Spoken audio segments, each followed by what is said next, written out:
Imagine this. A man dies. His dog walks to the bus stop every single evening, waiting for him to come home. 1 year, 5 years, 10 years, 14 years, over 5,000 trips to that bus stop. The man never came back. But the dog never stopped waiting. This is not a movie. This actually happened in Italy, in real life. But here is the real question nobody asks. Why does Europe love dogs more than almost anywhere else in the world? Today, we uncover the full story, from Ice Age wolves to royal palaces, from ancient mythology to modern neuroscience. I promise you, you will never look at a dog the same way again. Let's begin. 40,000 years ago, Europe was covered in ice. Humans lived in caves. Life was a daily fight against death, against cold, against starvation. And then it happened. Bold, curious wolves started coming close to human camps, scavenging for leftover bones and scraps. Maybe a caveman threw a bone. Their eyes met for the first time. Nobody planned it, but a deal was struck. Not in words, but in survival. Wolves got food and safety. Humans got hunting partners and protection. The first interspecies friendship on planet Earth, and it happened right here in Europe. The proof is in the ground. In Germany, scientists found a 14,000-year-old grave. A man, a woman, and 2 dogs buried together, side by side. They only buried what mattered most: weapons, food, and dogs. Dogs were already family. Belgium, 36,000 years. Russia, 33,000 years. The evidence is overwhelming. Europe was ground zero for dog domestication. Over thousands of years, humans kept the friendliest wolves. Slowly, wolves became dogs. Skulls got smaller, ears flopped, tails wagged.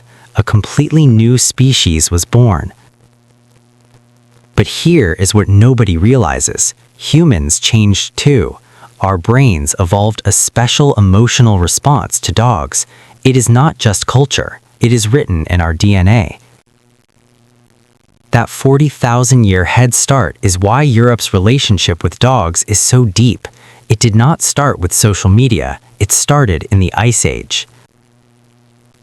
From the very beginning, dogs were not just tools. They were not just guards. They were family members, partners, equals, and that belief has never left Europe. Now, let us fast forward a few thousand years.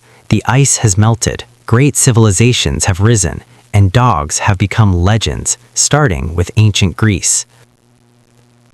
Ancient Greece, where dogs were not just loved, they were worshipped, sacred, part of the gods' own world.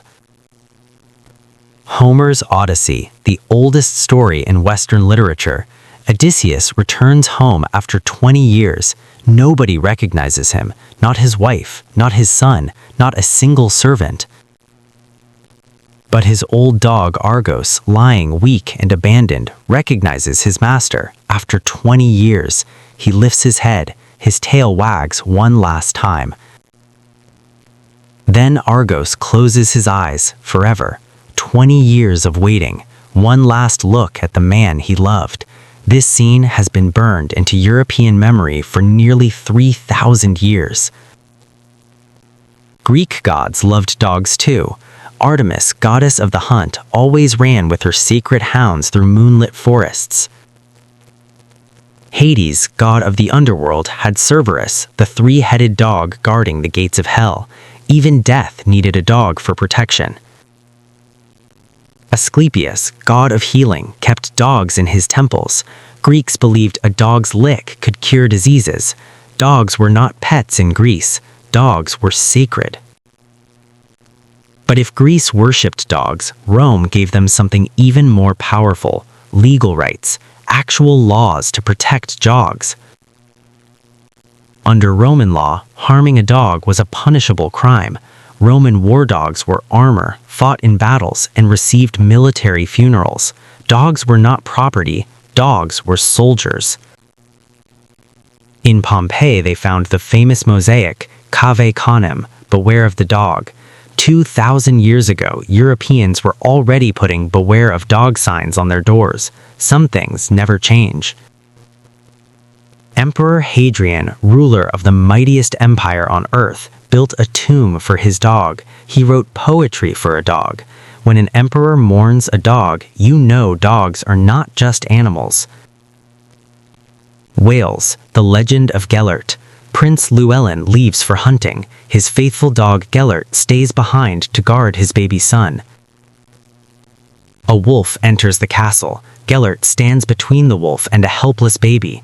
What happens next is one of the most heartbreaking stories in European history.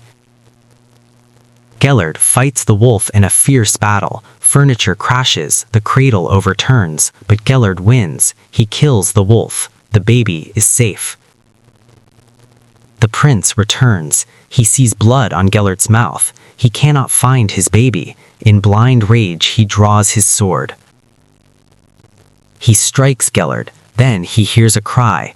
Under the cradle, his baby is alive. A dead wolf lies beside it. Gellert saved the child. The prince drops his sword in horror.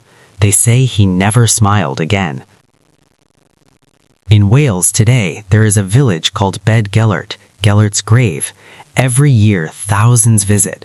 800 years later, people still mourn a dog. That's how deep this goes. Norse mythology. Odin, king of the gods, had 2 wolves as his most trusted companions. In Valhalla, warriors feasted with their dogs beside them. Even Viking heaven included dogs. This is what separates Europe from every other place on Earth. Their greatest heroes, their mightiest gods, their most sacred stories all featured dogs, not in the background, as equals, as family. Now we enter the Middle Ages, and this is where dogs went from being companions to symbols of power and royalty. In medieval France, the king's hunting dogs had their own cooks, their own doctors, their own servants. These dogs ate better than most humans in the kingdom. In England, only nobility could own greyhounds. Common people were forbidden by law. Dogs were so valuable, so important, that actual laws were written about who could own them.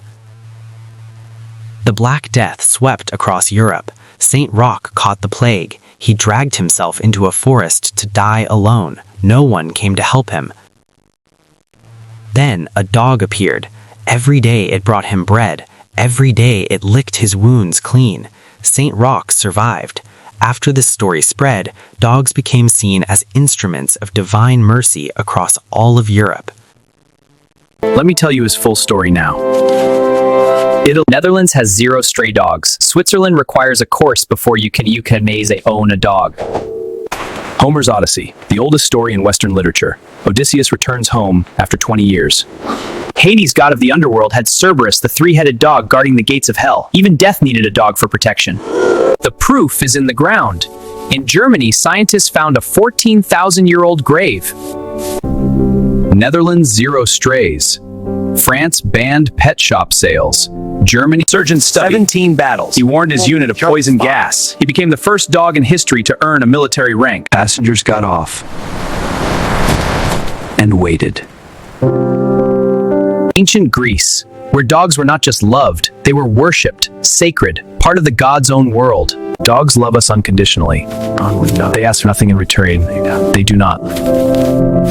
Over thousands of years, humans kept the friendliest wolves. Slowly, wolves became dogs. Skulls got smaller, ears flopped, tails wagged. A completely new species was born. Carlo never came, but Fido never stopped. 5,000. Tell me in the comments, what is your dog's name and story? I would love to hear it. See you in the next one. And remember, love your dogs. They deserve it. Once a corgi bit the French president at a state dinner. He laughed and said it is an honor to be bitten by a royal dog. Today we uncover the full story, from Ice Age wolves to royal palaces, from ancient mythology to modern neuroscience. And this love is spreading. Across the world, more and more countries are learning from Europe's example. More shelters, more laws, more compassion. Then a dog fills that emptiness. It does not ask about your salary, does not judge your looks. Under Roman law, harming a dog was a punishable crime. Roman war dogs wore armor, fought in battles, and received military funerals. But if Greece worshipped dogs, Rome gave them something even more powerful. Legal rights, actual laws to protect dogs. To Argos, to Gellert, to Bobby, to Fido, to Stubby, Ursit, to Lump. Greek gods loved dogs too. Artemis, goddess of the hunt, always ran with her sacred hounds through moonlit forests. Velasquez, Titian, Gainsborough. The dog stood beside the king. Same height, same dignity, same importance. And Carla brought the bus to work.